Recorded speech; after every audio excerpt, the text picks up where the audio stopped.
Welcome to the Continuum Lab. In this short video we will continue our look at these three instruments which I made for my recent workshop at the Barcelona Makerfaire. These instruments are prototypes meant for my prototype workshop, and as such these videos are not polished tutorials. Now I am preparing a final series of instrument designs which will form the core of future workshops, but this is where it all starts. So that's what this video is about. I filmed the making of all three instruments before the workshop, and this is the video about the membrane percussion. The original Control Freak membrane percussion was made out of bamboo that was left over from my open horn MIDI system project. For the workshop version I found something that's much easier to find and work with, which is this thick-walled cardboard tube from a roll of fabric. It's just perfect for this and is easily cut to size with a Stanley knife.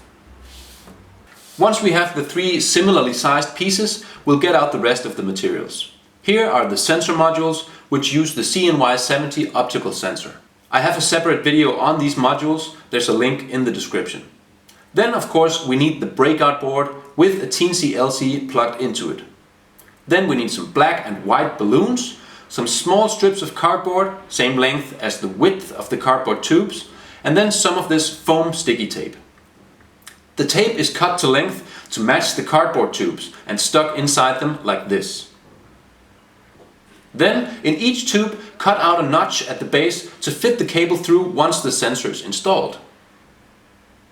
Next, the sensor module is glued to the small cardboard strips and then installed inside the tubes by wedging the cardboard strips between the pieces of foam tape.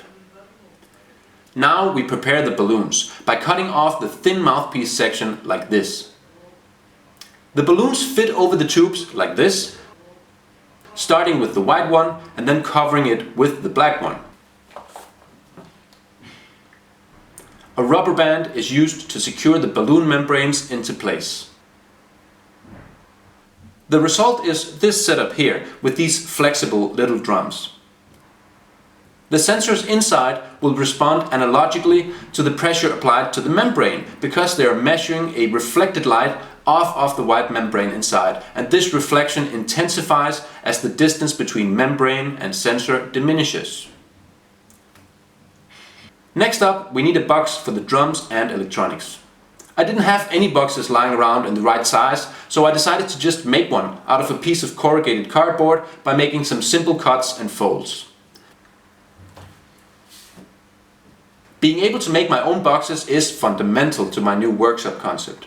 Part of what makes this whole thing interesting is the use of recycled materials, and it is much easier to find a large sheet of usable cardboard than a perfectly shaped cardboard box. As you can see, making this box with the size of the drums as a reference was not very difficult, and I will have a separate video soon on how to make good boxes and other structures for instruments. Now let's cut a hole in our new box to fit the USB cable through so that we can plug it into the teensy LC. So now all that's left to do is install the calibration button.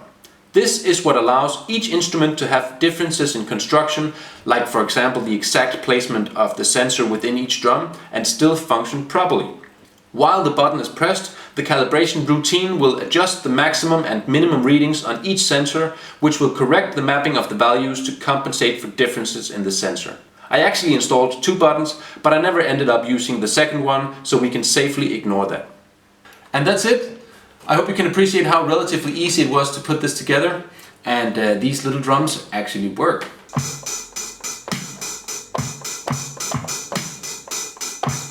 The use of the breakout board, the sensor modules and the built-in calibration routine mean that you get easy repeatability and consistency in the response of these instruments, even if you get a little bit creative in their construction.